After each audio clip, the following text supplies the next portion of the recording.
Oh, I'm the last founder member of ELOP on the management board here.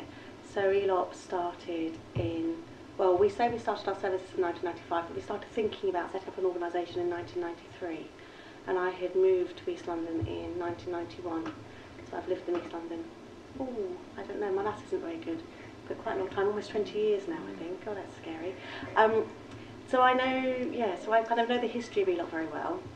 And it started from a very small idea of people actually sitting around someone's kitchen table, having a bottle of wine going, the services for LGBT full of crap, what can we do to improve them, to the organisation that is today, really, but without the bottle of wine. They don't exist anymore in the story. So it started off as a counselling service, looking at, there was a community counselling service that was failing to meet the needs, particularly of gay men. I don't think anyone had even sort of started to think about lesbians at the time. And there was a social work student based in this borough on placement in this local organisation, and I was a social work student on the same course, and so we got together a group of local lesbians and gay men to look at how could we build a better service. And we had all those usual kind of conversations about integrated or separate service, but it became quite clear that we couldn't have an integrated service in that organisation because the other members of staff couldn't ask questions on the phone like, would you like to see a lesbian or gay man, because they thought they might offend anyone who phoned up. And we wanted it to be kind of gay affirmative from the beginning, and not being able to ask that wasn't going to be able to do that. And so within the organisation we set up a counselling service, but a separate service to the rest of their counselling service. And it ran alongside also an Asian service that was also set up as a separate service. So there was sort of a generic counselling service, an Asian counselling service, and an LGBT counselling service. And through setting up that service it became quite clear that people had other needs. Counselling support was one need, but people were also asking for advice. And we wanted to kind of preserve the sort of therapeutic space, but also not respond to the fact that people had other needs. So we set up other advice services, which originally included a housing advice service. So Stonewall Housing, for 2 or 3 years, ran in partnership with us a project of providing housing advice in East London. But then when their funding went out for that, then that stopped. But we kind of built up other services. I think we then built a men's service looking around HIV prevention, but part of doing that was actually looking at the wider issues about supporting gay men more generally, so that they could actually think about what does it mean to practice safe sex. So we established a men's group which had a kind of a focus on promoting good mental health, which also then encourages good sexual health. And then we moved here in 2001. So we started in 1995, we were in Leighton for a number of years, and then 2001 came here. And at that point we established a women's group, because we didn't have a women's night. Quite soon after that we established a youth service, although we had been talking about youth work and had a steering group for 2 or 3 years looking at how we might get funding in to do that. And that was when the London Borough of Redbridge were involved, because they came looking for LGBT support services for young people. We've been doing youth services since 2001, including work in schools around challenging homophobia and doing work with whole classes of children, young people, depending on the age group we're working with, to be thinking about their responses and that of homophobia they hear in schools. And we've set up a number of other sort of projects, some of which are still running, some of which have changed. We became the first third-party reporting site in the borough, and that was also a number of years ago now. So we take third-party hate crime reports, and I start kind of running out all the things that we do, but we provide training and consultancy and research. What else do we think, Claire? No, that's when I start thinking I don't know all the services because I'm not based here all the time. Maybe we could ask Claire about ELOP and how you feel about ELOP now that you're working here. How do I feel about ELOP? I feel very passionately about ELOP and what we stand for and what we can and do achieve, and I guess the potential of things that we could achieve, but we're limited by funding in that respect in some ways. But you know, ELOP's an organisation that I always wished I could have came across as a young gay woman coming out all those years ago back in Northern Ireland and didn't have access to. So, you know, coming here as an adult and as an out woman and actually being able to support other people, to support other young people coming out, but also just to support other gay people in their life in general is really empowering for me, as well as, and I hope that I pass that on to them. I think that ELOP is fantastically successful in the huge range of services that we offer on such a limited staff team and on limited financial resources, and we do that because of the commitment and the passion of our volunteers, and you know, Sarah is one of our founding members, and she's volunteered with the organisation for all those years now, and is still here and is still pushing it forward and driving it forward, and Teresa, our chief exec, has been here for just about the same length of time, and again is particularly committed to LGBT equality and equality in general, and making sure that actually while we still have a need for LGBT specific services, then ELOP will continue to exist, and we will fight for the funding to make sure that we exist, so that people have any kind of access to support that they may need at whatever point in time. But it's exciting too. It's exciting that things, I guess, that legislation has moved forward, and that people's prejudice has shifted somewhat.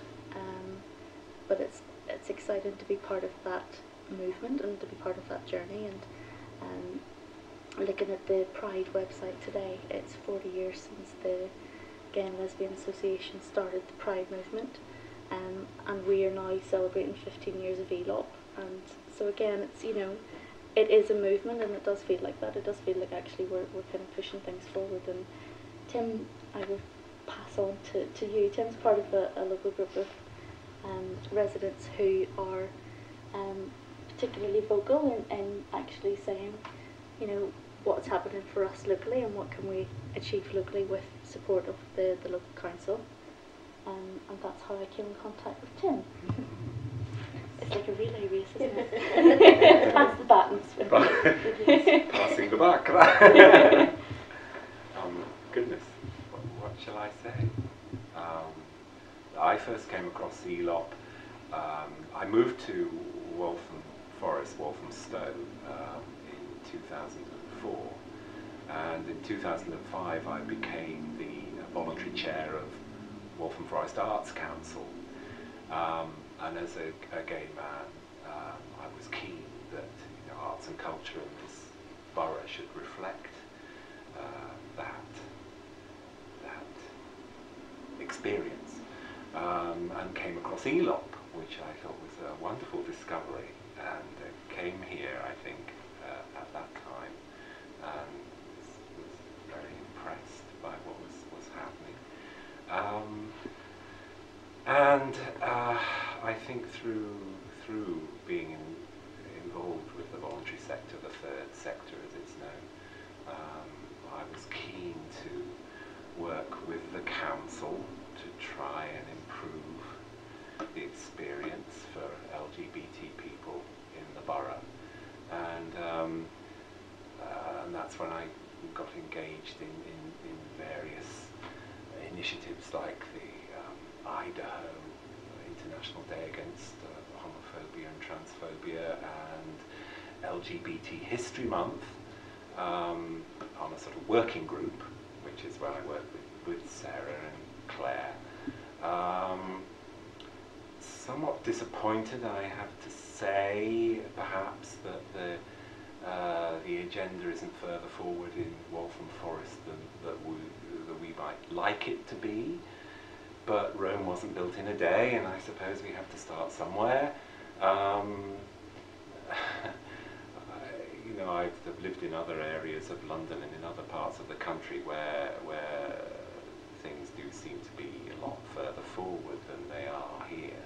But I think that perhaps goes across the board in Waltham Forest, that we're perhaps further behind in a lot of areas than we might like to be.